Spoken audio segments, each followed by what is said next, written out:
Party మారిన ఎమ్మెల్యేలకు Telangana secretary నోటీసులు జారీ చేశారు. బీఆర్ఎస్ ఎమ్మెల్యేలు 10 మందికి నోటీసులు జారీ చేశారు. 2023 ఎన్నికల్లో బీఆర్ఎస్ గుర్తు మీద గెలిచి కాంగ్రెస్ లోకి మారిన 10 మంది ఎమ్మెల్యేలకు తెలంగాణ సెక్రటరీ నోటీసులు జారీ చేశారు. నోటీసులకు సమాధానం ఇవ్వాలని కోరారు. సుప్రీంకోర్టులో ఈ నెల 10వ తేదీన విచారణ ఉండటంతో అసెంబ్లీ సెక్రటరీ ఈ మేరకు వారికి నోటీసులను జారీ చేశారు. ఇక ఇదే అంశంపై పూర్తి సమాచారం మా ప్రతినిధి శ్యామ్ కుమార్ అందిస్తారు. రైట్ శ్యామ్ కుమార్, చెప్పండి. Thank you Yamuna.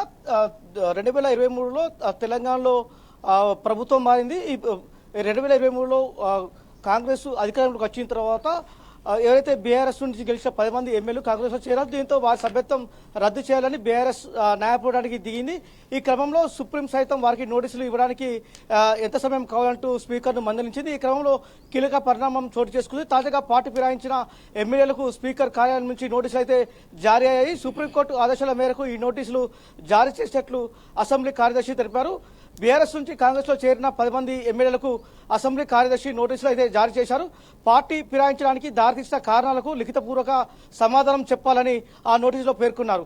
అయితే పార్టీ మారిన ఎమ్మెల్యేలపై అనర్హత వేటు వేయాలని బీఆర్ఎస్ గత కొంతకాలంగా పోరాడుతుంది. సుప్రీంకోర్టు అయితే సంప్రదించిన పరిస్థితి కనబడుతుంది. అంతేకాకుండా పార్టీ ఫిరాయించిన ఎమ్మెల్యేలపై 4 నెలల్లో చర్యలు తీసుకోవాలని గతంలోనే తెలంగాణ హైకోర్టు ఆదేశించింది. అయినప్పటికీ స్పీకర్ ఎలాంటి నిర్ణయం తీసుకోకపోవడంతో పాటు కనీస సమాధానం కూడా ఇవ్వకపోవడంతో బీఆర్ఎస్ పార్టీ సుప్రీంకోర్టును ఆశ్రయించింది. మొన్నటి అసెంబ్లీ ఎన్నికల్లో కాంగ్రెస్ అత్యధిక సీట్లు గెలిచి ప్రభుత్వాన్ని అయితే ఏర్పాటు చేసింది. బీఆర్ఎస్ 38 స్థానాల్లో విజయం సాధించి ప్రతిపక్షానికైతే పరిమితమైంది. అయితే బీఆర్ఎస్ ఓటమితో పార్టీ నుంచి గెలిచిన 10 మంది ఎమ్మెల్యేలు కాంగ్రెస్ పార్టీలో చేరారు. అయితే వీరిపై అనర్హత వేటు వేయాలంటూ ఇప్పటికే బీఆర్ఎస్ పార్టీ హైకోర్టు పిటిషన్ను వేసింది. దీంతో 4 నెలల్లో వారిపై చర్యలు తీసుకోవాలని హైకోర్టు ఆదేశించింది. అయినా ఈ వ్యవహారంపై ముందుకు కదలలేదు. దీంతో బీఆర్ఎస్ పార్టీ సుప్రీంకోర్టులో పిటిషన్ అయితే వేసింది.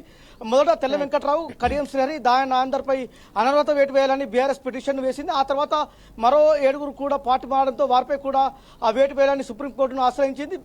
అయితే ఈ క్రమంలోనే స్పీకర్ను ఉద్దేశించి సీరియస్ అయింది కోర్టు. చర్యలు తీసుకోవడానికి ఎంతకాలం పడుతుందని ప్రశ్నించింది. మొదటి ముగ్గురితో పాటు మరో 7 అనర్హతపై ఒకేసారి విచారిస్తామంటూ సుప్రీంకోర్టు తెలపడంతో పాటు కేసును ఈ నెల 10కి వాయిదా వేసింది. ఇదిలా ఉండగానే పార్టీ మారిన ఎమ్మెల్యేలపై అనర్హత వేటు వేయాలని బీఆర్ఎస్ స్పీకర్ను కూడా కోరింది. దీనిపై స్పందించిన స్పీకర్ పార్టీ ఫిరాయించిన ఎమ్మెల్యేలకు నోటీసులు అయితే ఇచ్చారు. లిఖితపూర్వక సమాధానం చెప్పాలంటూ నోటీసులో పేర్కొన్నారు. ఆ స్పీకర్ జారీ చేసిన నోటీసులపై ఎమ్మెల్యేలు ఏ విధంగా స్పందిస్తారో చూడాలి మరి యమున.